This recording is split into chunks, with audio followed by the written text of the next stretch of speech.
Tuhan, Bapak-Bapak Saudara semua, selamat kita berjumpa kembali. Dan saat ini kembali saya akan men-share firman Tuhan, membagi sedikit renungan firman Tuhan dalam Mesbah Doa dan Renungan. Untuk itu mari kita berdoa. Ya Tuhan Allah kami, Allah di dalam nama Tuhan Yesus Kristus, Tuhan dan Juru Selamat kami, haleluya. Tuhan yang tidak pernah ingkar janji, tetap setia di tengah pergumulan-pergumulan kami, haleluya. Saat ini Tuhan, kami akan belajar sedikit firman Tuhan lewat Mesbah Doa dan Renungan. Untuk itu Tuhan, curahkan kuasa Roh-Mu untuk kami boleh dapat dimampukan, baik hamba yang men-share firman Tuhan dan semua yang mengikuti, yang menonton Tuhan, biarlah sama-sama kami diberkati. Terima kasih Tuhan, mari Tuhan pakai hamba sebagai alat berkat-Mu Tuhan, karena Engkau pemilik segala kuasa baik di surga dan di bumi. Mari Tuhan, di dalam nama Tuhan Yesus kami berdoa, haleluya, amin. Puji Tuhan, Bapak Saudara Tuhan.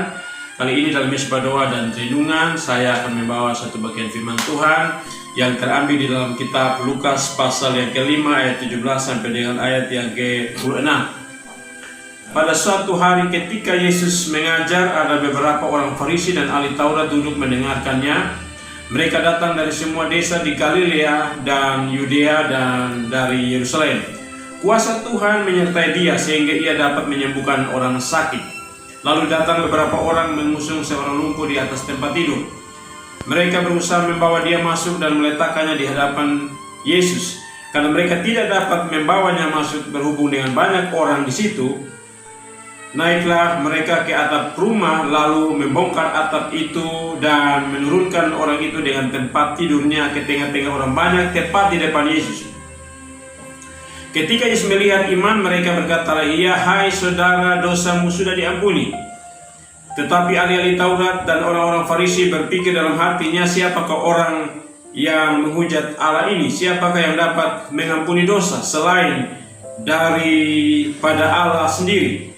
Akan tetapi Yesus mengetahui pikiran mereka lalu berkata kepada mereka, "Apakah yang kamu pikirkan dalam hatimu? Manakah lebih mudah mengatakan dosamu sudah diampuni atau mengatakan bangunlah dan berjalanlah? Tetapi supaya kamu tahu bahwa di dunia ini anak manusia berkuasa mengampuni dosa." Berkatalah ia kepada orang lumpuh itu, "Kepadamu kukatakan, bangunlah, angkatlah tempat tidurmu dan pulanglah ke rumahmu." Dan seketika itu juga bangunlah ia di depan mereka lalu mengangkat tempat tidurnya dan pulang ke rumahnya sambil memuliakan Allah. Semua orang di situ takjub lalu memuliakan Allah dan mereka sangat takut, katanya, "Hari ini kami telah menyaksikan hal-hal yang sangat mengherankan." Haleluya. Bapak-Bapak Saudara sekalian, firman Tuhan ini sudah saya angkat pada beberapa waktu yang lalu dan bahkan banyak hamba Tuhan sudah angkat berulang-ulang kali. Dan kali ini saya memberikan satu tema, yaitu iman menerobos rintangan. Kisah yang tadi kita sudah dengar, Bapak-Bapak Saudara sekalian, di mana orang lumpuh yang kemudian dipandu oleh beberapa orang yang kemudian mau berjumpa dengan Yesus karena mereka percaya bahwa di dalam nama Yesus ataupun datang kepada Yesus ada satu jaminan keselamatan, jaminan kesembuhan di sana. Yang sangat luar biasa Bapak-Bapak Saudara kasih Tuhan di sini. Yang kemudian ini sesuai tema tadi bahwa iman menerobos rintangan. Ada rintangan yang mereka hadapi di sini oleh karena pada saat mereka datang dan mau untuk mendapat lawatan Tuhan, di mana mereka berjumpa dengan banyak orang yang begitu antrinya sedemikian rupa untuk mau dilayani oleh Tuhan.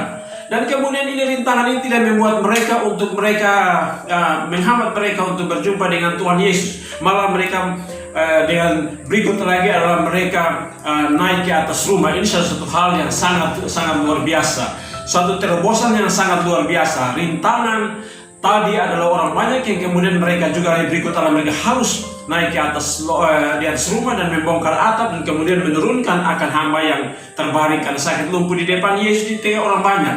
Tetapi inilah satu terobosan iman yang dilakukan oleh orang-orang ini untuk membawa saudara kasih mereka untuk datang di hadapan Tuhan. Bapak Saudara kasih Tuhan, hal yang pertama di sini bahwa iman menerobos rintangan yang kemudian mereka memperoleh yang namanya kemenangan ataupun yang namanya pemulihan daripada pihak Tuhan. Yang pertama di sini Bapak Saudara kasih Tuhan bahwa iman bisa menerobos rintangan karena di sini yang pertama mereka percaya dan mengakui dan menyadari dan berpengharapan bahwa Yesus itu adalah Tuhan. Sang Juru Selamat yang memberikan kelepasan, yang memberikan kesembuhan bukan saja secara fisik, tubuh tetapi juga secara rohani, yaitu keselamatan kekal. Dan untuk itu Bapak-Bapak Saudara Kristen, inilah yang memberikan mereka motivasi bahwa datang kepada Tuhan, berjumpa dengan Tuhan, mengakui Dia sebagai Tuhan Sang Juru Selamat, Tuhan yang adalah Allah itu sendiri yang telah menjadi manusia di dalam diri Yesus, maka mereka pasti memperoleh kesembuhan, kelepasan, dan rintangan itu tidak akan bisa menghalangi mereka, karena ada pengakuan, karena ada satu kesadaran, karena ada satu keyakinan, pengharapan bahwa di dalam Yesus yang adalah Tuhan itu memberikan kepastian, keselamatan. Sebagaimana firman Tuhan di dalam Ibrani 11 ayat yang pertama, bahwa iman adalah dasar dari segala sesuatu yang kita harapkan dan bukti dari segala sesuatu yang tidak kita lihat. Kalau kita baca Bapak-Bapak Saudara Kristen di dalam Roma pasal 10 ayat 9, jika kamu mengaku dengan mulut bahwa Yesus adalah Tuhan dan percaya dalam hatimu bahwa Allah telah membangkitkan Dia daripada orang mati, maka kamu akan diselamatkan. Haleluya, Bapak-Bapak Saudara Kristen. Itu yang kemudian meyakinkan mereka di sini. Mereka menyadari, mengakui dan berpengharapan bahwa Yesus adalah Tuhan Sang Juru Selamat, membuat rintangan yang ada tidak menjadi hambatan bagi mereka untuk memperoleh keselamatan, memperoleh kesembuhan atas apa yang mereka alami saat itu. Bapak-Bapak Saudara Kristen, yang kemudian Bapak-Bapak Saudara ini juga yang membuat kita untuk kemudian datang. Apakah rintangan, masalah, persoalan, pencobaan yang ada ini membuat saya dan saudara untuk kemudian kita kehilangan Allah dan kemudian kita pesimis? Tidak. Kita belajar daripada bagian firman cerita ini, tidak menghalangi mereka. Karena firman Tuhan juga katakan bahwa pencobaan-pencobaan yang kita alami adalah pencobaan-pencobaan biasa, yang dimana Allah tidak mengizinkan pencobaan itu melampaui kekuatan kita. Karena di saat kita dicobai, Allah akan memberikan jalan keluar atau solusi, yaitu di dalam 1 Korintus 10 ayat yang ke-13. Bapak-Bapak Saudara kasih Tuhan. Yang kedua di sini adalah bagaimana iman itu bisa menerus rintangan. Yang tadi yang pertama, bahwa percaya dan mengakui Yesus itu adalah Tuhan.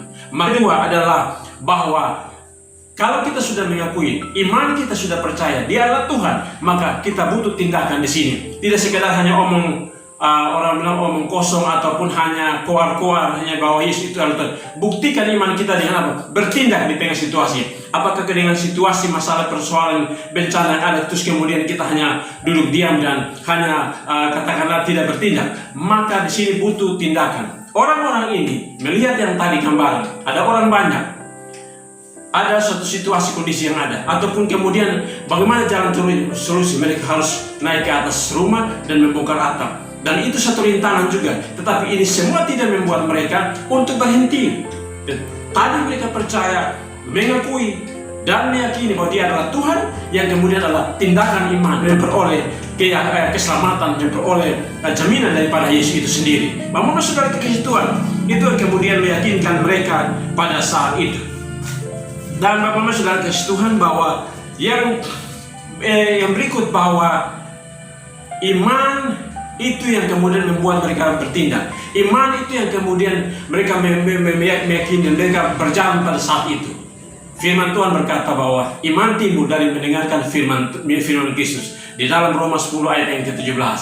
Mereka tadi bahwa sebelumnya mereka mendengarkan tentang berita kabar firman Tuhan, kabar sana sini tentang Yesus adalah Tuhan yang memberikan keselamatan, memberikan jaminan satu kehidupan kepastian, keselamatan kekal, dan juga kesembuhan secara fisik. Maka disitulah mereka tadi percaya, mereka diteguhkan keyakinan mereka kepada Tuhan, dan kemudian mereka mengambil satu tindakan dan datang mau berjumpa dengan Tuhan. Rintangan itu bagaikan buaya dan tidak menjadi satu hal yang menghambat mereka untuk memperoleh keselamatan, memperoleh jaminan dari itu sendiri. Bapak-Bapak Saudara kasih Tuhan, yang ketiga adalah bahwa bagaimana iman itu bisa menerobos rintangan. Tetap fokus kepada Yesus. Tadi ada banyak orang banyak di dalam konteks bacaan ini. Kemudian adalah mereka harus naik ke atas atap dan harus membongkar atap dan kemudian menurunkan banyak orang. Itu rintangan. Tetapi karena mereka tetap fokus kepada Yesus yang adalah Tuhan, mereka tetap fokus kepada keselamatan, sang pemilik keselamatan itu, sumber itu Yesus. Ingin berjumpa dengan Yesus, ingin dekat dengan Yesus, fokus mereka tetap ke sana. Maka rintangan-rintangan itu mereka jalani dan mereka ada di tengah situasi dan berjumpa dengan Yesus, dan mereka memperoleh kemenangan. Dan yang sangat luar biasa, kita mencatat di sini bahwa mereka memperoleh bukan secara fisik, tetapi secara rohani, yaitu pengampunan dosa. Mereka peroleh. Betapa sangat luar biasa. Terobos iman, di tengah rintangan yang ada tadi yang sangat luar biasa, tapi mereka datang betapa sangat luar biasa. Secara fisik, saudara mereka yang mereka bawa disembuhkan, tetapi kemudian secara rohani, pengampunan dosa, keselamatan kekal juga diperoleh, jaminan. Karena yang tadi percaya bahwa dia adalah Yesus Tuhan, yang kemudian butuh tindakan iman, tidak sekedar hanya meyakini dia, tetapi harus mengambil suatu tindakan iman. Yang kemudian yang ketiga adalah tetap fokus dan percaya dan tetap teguh pada dia, Yesus adalah Tuhan.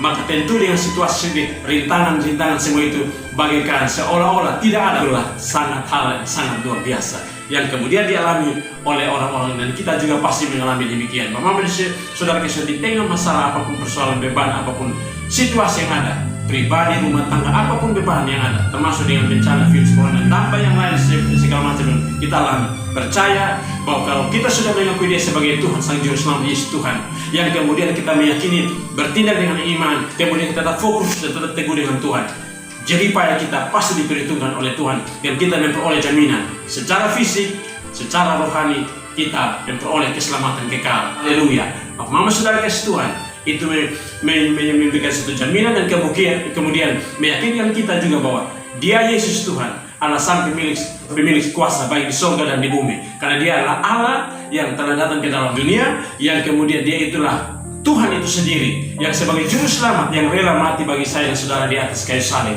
Saya sering berkata, dan banyak kamu tuh sudah berkata ulang kali, meyakini kita semua bahwa kalau dia saja rela mati di atas kayu salib bagi saya dan saudara, terlalu mudah untuk kita boleh dilepaskan dari setiap masalah, beban, persoalan. Yang penting tadi tetap memandang dia, mengakui dia, mengagungkan dia sebagai Tuhan Sang Juru Selamat yang akan datang yang kedua kali. Yang kemudian adalah tetap kita terus melangkah dengan iman, menerobos rintangan yang ada, percaya bahwa Tuhan akan memberikan solusi di tengah pencobaan tantangan. Yang kemudian tetap fokus, tetap teguh dengan Tuhan dalam iman kita, maka rintangan-rintangan itu bagaikan tidak ada. Padahal rintangan itu, segala pencobaan, tetap kita ada dan kita alami di tengah-tengah dunia ini. Bapak saudara kasih Tuhan, demikian perenungan ini menjadi berkat bagi kita semua di saat pergumulan kita yang kita sedang hadapi, dan kita percaya Tuhan senantiasa menyertai saya dan saudara, mama semua. Dan mari kita ada di hadapan hadirat Tuhan, dan kita berdoa dalam mesbah doa dan renungan ini. Mari kita berdoa.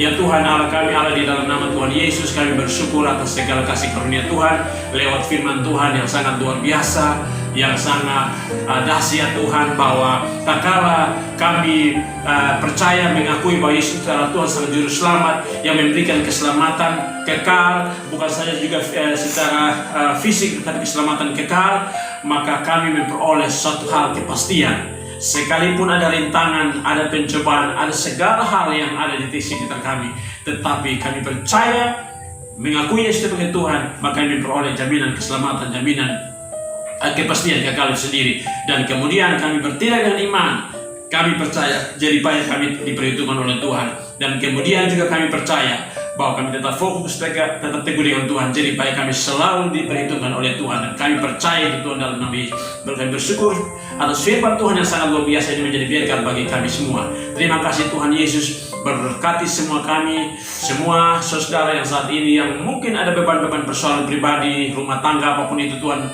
biarlah dalam nama Tuhan Yesus ada di sana, ulurkan tangan kasih-Mu, memulihkan, yang sakit disembuhkan, yang lemah dikuatkan, yang apapun masalah problem hidup, ada jalan solusi yang Tuhan berikan. Haleluya.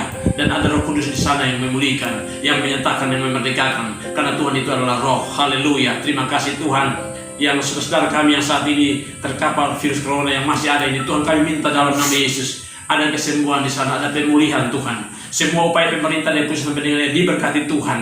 Biarlah semua ada kuasa nama Yesus di sana yang menyembuhkan, yang memulihkan. Terima kasih Tuhan, dan terima kasih Bapa dalam nama Yesus. Segala pekerjaan, pemberitaan, dan kesaksian, pelayanan, pekerjaan Tuhan di seluruh dunia, bangsa, negara, khususnya ini sama-sama diberkati Tuhan lewat gereja-gereja dengan setiap metode, pola, dan pelayanannya, pujian, penyembahan, kesaksian, para pendeta, para gembala-gembala gereja, para evangelis, semua yang melayani, Tuhan memberkati. Terima kasih Tuhan Yesus.